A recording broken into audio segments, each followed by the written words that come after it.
Evening.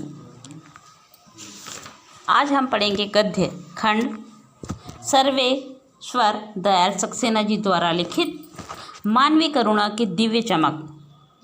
Father को जहरबाद से नहीं मरना चाहिए था, जिनके रंगों में दूसरों के लिए मिठास भरे अमृत के अतिरिक्त और कुछ भी नहीं था। उसके लिए इस जहर का विधान क्यों हो?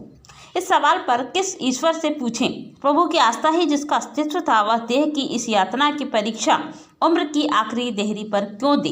एक लंबी पादरी और सफ़ेद चोगे से ढकी आकृति सामने है। गोरा रंग, सफ़ेद झाकी छाई मारती भूरी दाढ़ी, नीली आंखें, बाहें खोल गले लगाने को आतुर। इतनी ममता, इतना अपनत्व इस साधु में अपने हर एक प्रियजन के लिए उमड़ता रहता था। मैं 35 साल से इनका साक्षी था, तब भी जब इलाहाबाद में थे और तब भी जब वह दिल्ली में आते थे। आज उन बाहों का दबाव मैं अपनी छाती पर महसूस करता हूँ। फादर को याद करना एक उदास शांत संगीत को सुनने जैसा है। उनको देखना करुणा के निर्मल जल में स्नान करने जैसा था और उनसे बात करना कर्म के संकल्प से भरना था।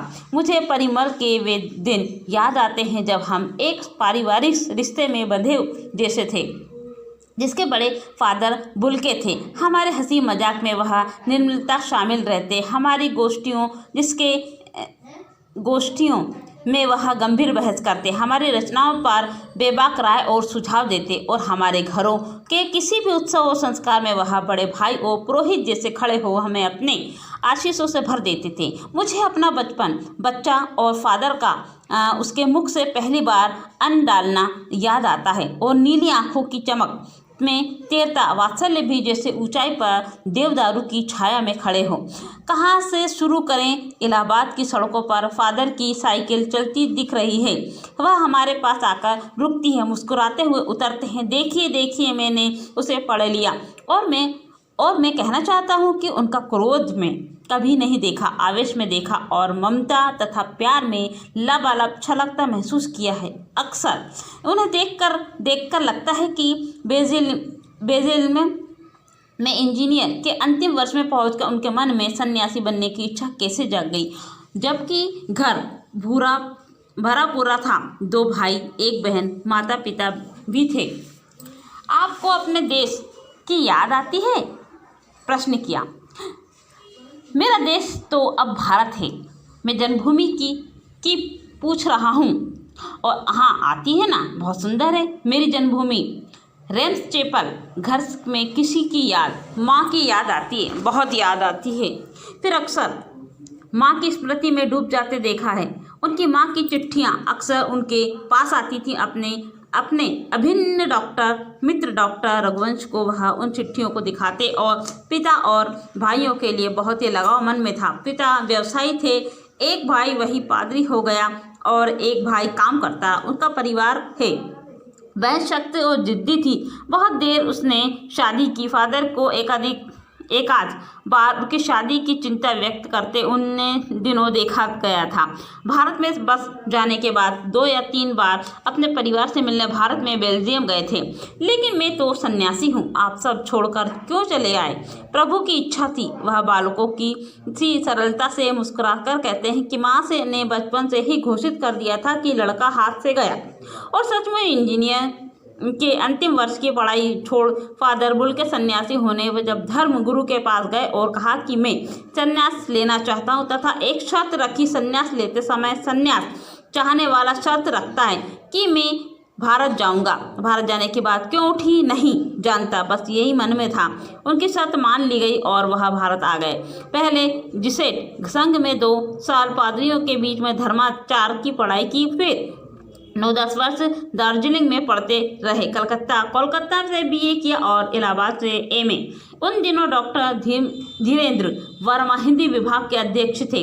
शोध प्रबंध प्रयाग विश्वविद्यालय के हिंदी विभाग में रहकर 1950 में पूरा किया। रामकथा, उत्पत्ति और विकास परिमल में उनके उपाध्याय पढ़े गए थे। फादर में मांत्रण लिंग के प्रसिद्ध नाटक ब्लू बर्ड का रूपांतरण किया गया। नील पंक्षी के नाम से बाद में वह सेंट जेवियर्स कॉलेज रांची में हिंदी तथा संस्कृत विभाग के विभागाध्यक्ष हो गए और यहीं उन्होंने अपना प्रसिद्ध अंग्रेजी हिंदी कोश तैयार किया और बाइबल का अनुवाद भी किया। और बीमार पड़े पटना आए। दिल्ली आए और चले गए। 47 साल के में रहकर वे और 73 वर्ष की जिंदगी जीकर फादर बिल के संकल्प के सन्यासी थे। कभी कभी लगता था कि वह मन में सन्यासी थे, रिश्ता बनाते थे, तोड़ते भी नहीं थे। दसियों साल बाद मिलने के बाद भी वह गंध महसूस होती थी। वह जब दिल्ली आते जरूर मिलते, खो का समय निकालकर, गर्मी सर्दी बरसात झेल कर मिलते, चाहे 2 मिनट के लिए ही सही।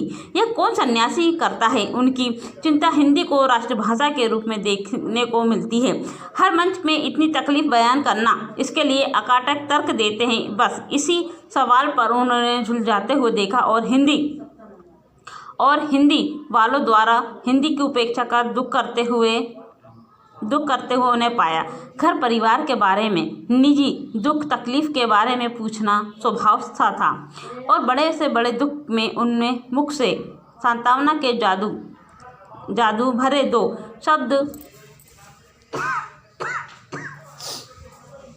शब्द सुनना एक ऐसी रोशनी से भर देता था जो किसी गहरी तपस्या से जन्मती थी। हर मौत दिखाई है जीवन को नई राह। मुझे अपनी पत्नी और पुत्र की मृत्यु याद आ रही और फादर के शब्दों से झरती विलास शांति भी आज वह नहीं है। दिल्ली में बीमार रहे और पता नहीं चला कि बाहें खोलकर इस बार उन्हें गले नहीं लगाया। जब देखा कि वह बाहें दोनों हाथों की सूजी उंगलियों को उलझाए ताबूत में जिस्म पर पड़ी थी, जो शांति बरसाती थी, बस चेहरे पर थिर थी। तरलता जम गई और ताबूत थी। वह 18 अगस्त 1982 की सुबह 10 बजे का समय था। दिल्ली में कश्मीर गेट के निक्सन कब्रगाह में उनका ताबूत एक छोटी सी नीली गाड़ी से उतारा गया। कुछ पादरी रघुवंश जी का बेटा और उनके परिजन राजेश्वर सिंह उससे उतार रहे थे। फिर उसे उठाकर एक लंबी सकरी उदास पेड़ों की घनी छांव वाली सड़क के कब्रगाह में आखिरी छोर तक ले जाया गया, वहां जहां धरती की गोद में सुलाने के लिए कब्र आवक को मुंह खोले लेटी थी। ऊपर करील की घनी छाह थी और चारों ओर कब्रें और तेज धूप के व्रत जैनेन्द्र कुमार, विजेंद्र स्नातक, अजीत कुमार, डॉक्टर निर्मला जैन और मसीही समुदाय के पादरीगण। उसके बीच में गेरिन वसन, पहले इलाहाबाद के प्रसिद्ध विज्ञानक शिक्षक और डॉक्टर सत्य प्रकाश और डॉक्टर रघुवंश भी, जो अकेले उस सकरी सड़क की ठंडी उदासी में बहुत पहले से खामोश दुख की किन्हीं अपरिचित आहटों से दबे हुए थे। सिमट आए थे कि कब्र के चारों तरफ फादर की देह पहले कब्र के ऊपर लिटाई गई। मसीही विधि से अंतिम संस्कार शुरू हुआ और रांची के फादर पास्कल तोयना के द्वारा उन्होंने हिंदी में मसीहा विधि से प्रार्थना की। फिर सेंट जेवियर्स की रेक्टर फादर पास्कल ने उनके जीवन और कर्म पर श्रद्धांजलि अर्पित करते हुए कहा कि फादर बिल के धरती में जा रहे हैं, इस धरती से ऐसे रत्न पैदा हुए हैं हो। डॉक्टर सत्य प्रकाश ने अपनी श्रद्धांजलि में उनके अनुकरणीय जीवन को नमन किया और फिर देह कब्र में उतार दी। मैं नहीं जानता कि सन्यासी ने कभी सोचा था कि नहीं, उसकी मृत्यु पर कोई रोएगा, लेकिन उस क्षण रोने वालों की कमी नहीं थी। नम आंखों को गिनना, स्याही फैलाना, इस तरह हमारे बीच में वह चला गया और जिससे हम में से सबसे अधिक छायादार फल वृक्ष गंध से भरा और सबसे अलग सबका होकर सबसे ऊंचाई पर मानवीय करुणा की दिव्य चमक में लहलहाता खड़ा था। इसकी स्मृति हम सबके मन में जो उनके निकट थे उसके यज्ञ की पवित्र आग की आंच की तरह आजीवन बनी रहेगी। मैं उस पवित्र ज्योति की याद में श्रद्धानंद हूँ।